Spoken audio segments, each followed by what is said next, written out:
mais uma aulinha de português. Acompanha aí.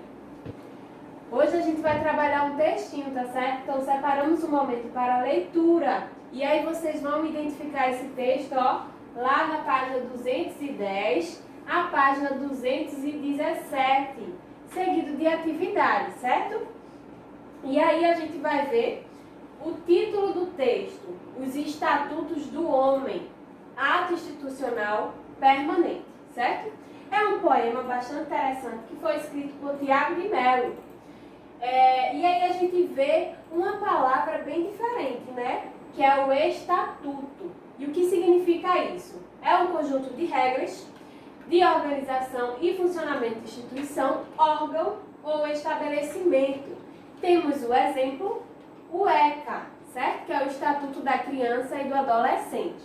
E aí o que a gente vai perceber? Que nos estatutos a gente vai verificar um conjunto de regras, certo? Que vai estar me dizendo os direitos e deveres. Nesse textinho aqui sobre o Estatuto do Homem vai ter inúmeras regras que podem ser seguidas, certo? E a gente vai analisar esse texto e vai perceber que se trata de uma crítica ao regime que havia naquela época, que privava as pessoas dos direitos mais básicos e essenciais. Então, esse poema é uma crítica bem interessante para que vocês possam estar fazendo a leitura aí em casa, ok? E agora a gente vai para a gramática.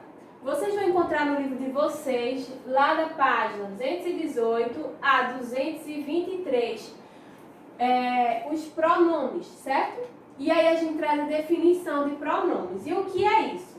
É aquela palavra que substitui, determina, faz referência ou acompanha o substantivo, indicando a pessoa do discurso. Então, toda vez que eu quiser identificar a pessoa do discurso, eu vou perceber que ali tem um pronome, ok? A gente vai ver mais na frente quais são esses pronomes, ok? Vamos lá. E aí a gente vai ver que os pronomes eles vão se subdividir nessas classes aqui, ok? Hoje a gente vai estudar apenas 2. Nas outras aulas a gente vai ver os demais. E hoje a gente vai ver os pessoais e os de tratamento, mas também existem os possessivos, demonstrativos e os indefinidos, tá certo? E a gente vai ver depois. Hoje só vai ser esses 2. Vamos lá? Os pronomes pessoais, quem são eles? São aqueles que determinam a pessoa do discurso. E aí a gente vai ver que a gente pode identificar qual é a pessoa que está falando. Então, toda vez que a gente identificar quem fala, vai estar a primeira pessoa, pode ser do singular ou do plural. Com quem se fala, a gente vai identificar a segunda pessoa desse discurso. E pode ser segunda pessoa do singular ou do plural. E de quem se fala, a gente vai ver a terceira pessoa, singular ou plural. Ok? E aqui a gente tem os pronomes pessoais. Ele vai se dividir em do caso reto e do caso oblíquo. E quem são eles? Esse aqui do caso reto, ele vai atuar como o sujeito da oração, a pessoa da oração, da frase, ok? E o do caso oblíquo vai atuar como um complemento, certo? A gente vai ver na frase a aplicação desses dois para que fique mais claro, tá bom? E aqui eu trouxe uma tabelinha para mostrar para vocês os pronomes pessoais, certo? Então, aqui estão as pessoas do discurso, que foi aquela que eu falei para vocês, primeira, segunda ou terceira, do singular, ou seja, quando se trata apenas de um sujeito. E aqui, ó, primeira, segunda e terceira pessoa do plural, ou seja, mais de um, ok? E aqui são eles, ó, os pronomes do caso reto. Ó, eu tenho eu, primeira pessoa do singular, tu ou você, segunda pessoa do singular. Terceira pessoa do singular é ele ou ela. E aí a gente vem para o plural. A primeira pessoa do plural é nós, pois eu estou me enquadrando, ok? Segunda pessoa do plural, vós ou vocês. Estão me referindo a outra pessoa. Terceira pessoa do plural, eles ou elas. Esses aqui são os pronomes do caso reto, aqueles que se enquadram na oração. Aqui, ó, eu tenho os do caso oblíquo. Então, da primeira pessoa do singular eu tenho me, mim e comigo. Segunda pessoa do singular agora, te, ti e contigo. Terceira pessoa do singular, o, a, li, si e si e consigo. Ok? E agora a gente vai para o plural. Os pronomes do caso oblíquo do plural, primeira pessoa, nos e conosco. Segunda pessoa do plural, vos, convosco. E terceira pessoa do plural, os, as, li, si e si, consigo. Ok? E aí os pronomes pessoais, eu trouxe um exemplo para que vocês possam perceber como é que ele vai atuar dentro da frase, ok? Dentro da oração. Então aqui eu trouxe o exemplo para você. Eu gosto muito de maçã. Então é a primeira pessoa do singular, que é eu, o pronome eu. Nós fomos os primeiros colocados no concurso. E aqui, mais uma vez, eu tenho a presença da primeira pessoa do plural agora, certo? No plural, que é o pronome nós.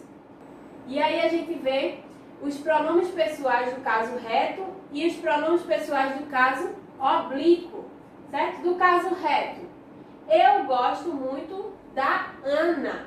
Então aqui eu tenho o exemplo, certo? De um pronome pessoal do caso reto, primeira pessoa do singular. Agora eu posso utilizar um pronome pessoal do caso oblíquo. E aqui eu trouxe um exemplo para vocês, certo? Está comigo seu caderno. Então aqui eu tenho um pronome pessoal do caso oblíquo, agora sendo no primeira pessoa do singular também, ok? Aqui eu tenho do caso reto eu, e aqui eu tenho comigo do caso oblíquo. Certo? E aí a gente vai perceber que dentro dos pronomes pessoais do caso oblíquo, a gente vai ter uma variação da tonicidade, ou seja, lembra da sílaba tônica, que era aquela mais forte, a que demorava mais a passar? Aqui a gente vai identificar quais são os pronomes tônicos e os átonos. E aí eu separei para vocês essas duas classificações. Então, dentro dos pronomes pessoais oblíquos, eu tenho os tônicos, que é mim, ti e si. Perceba que eles são mais fortes. E os átonos, aqueles mais fraquinhos ou de menos intensidade. Tenho mi, ti, si, li, o ou os, a ou as, nos e vos. Ok? E aí os pronomes pessoais oblíquos, eles podem ser reflexivos. Agora, como é que isso acontece? Vai acontecer quando a pessoa que executou uma ação, ela vai sofrer a consequência do seu próprio ato. E a gente vai poder perceber isso na frase, certo?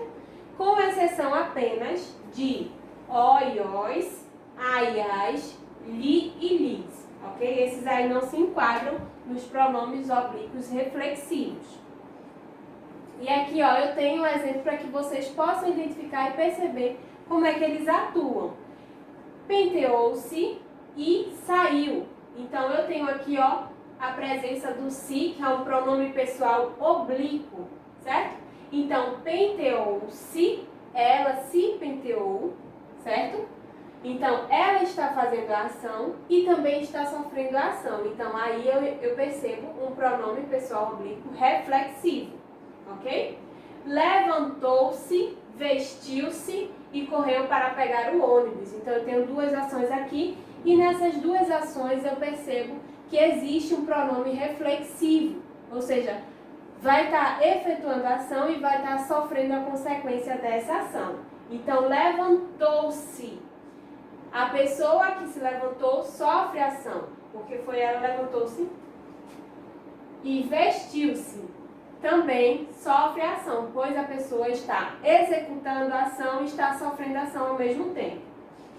E por último, odiei-me pela atitude que tive ontem. Então, quando eu tenho aqui ó, essa ação odiei-me, eu estou falando de mim mesma. Eu odeio a mim mesma, ok? Então, aqui eu tenho a presença de um pronome pessoal oblíquo reflexivo, ok? E agora a gente vai ver os pronomes de tratamento, certo? Que vai ser aquele direcionado ao tratamento às pessoas com que a gente lida, podendo variar de acordo com a pessoa que nos dirigimos, ok?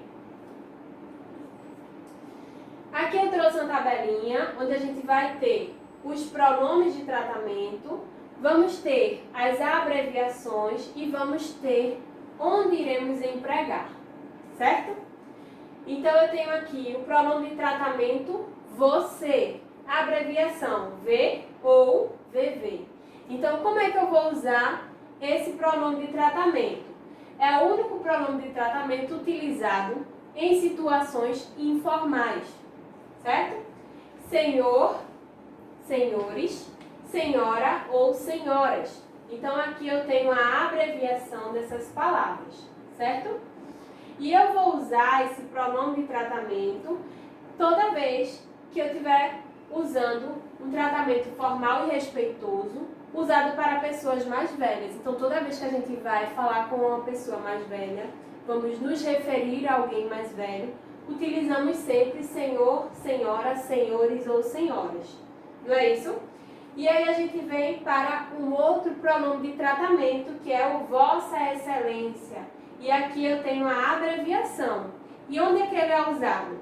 É usado para pessoas com alta autoridade, como, por exemplo, o presidente da República, senadores, deputados e embaixadores. Então, quando a gente vai estar se direcionando a uma pessoa de autoridade, a gente utiliza esse tipo de pronome de tratamento, Vossa Excelência, não é?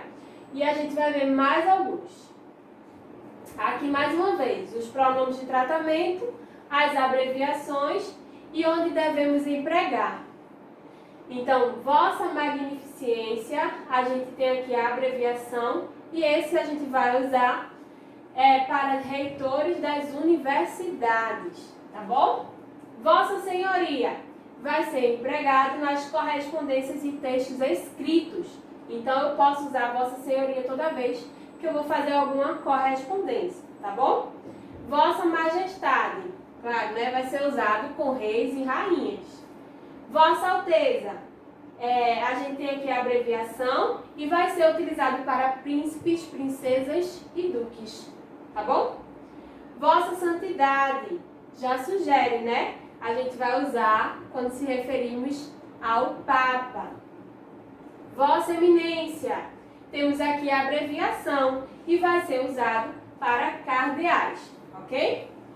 E Vossa Reverendíssima, temos a abreviação aqui e vai ser utilizado para sacerdotes religiosos de forma geral, certo? E é isso, pessoal, a nossa linha de hoje. Eu espero que tenha ajudado vocês e a gente se encontra na próxima aula. Desejo bons estudos a todos.